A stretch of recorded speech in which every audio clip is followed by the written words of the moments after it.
severe thunderstorm warning for southwestern Kingfisher County in central Oklahoma. Good evening, everyone. This is MSRNDA 2007 here. Northwestern Canadian County in central Oklahoma. Currently we're getting we have just got a at 7:28 p.m. severe thunderstorm warning on WXK 85. 5 miles east of Watonga, moving south at 10 miles an hour.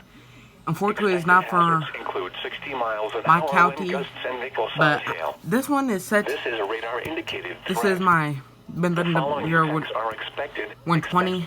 It's set for all counties.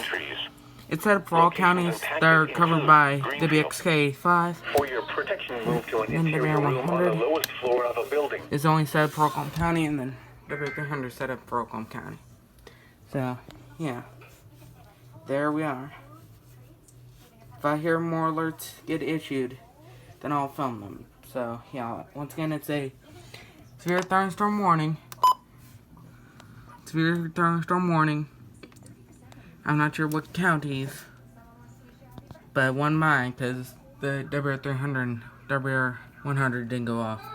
That's yeah, thank you for watching. That'll be it.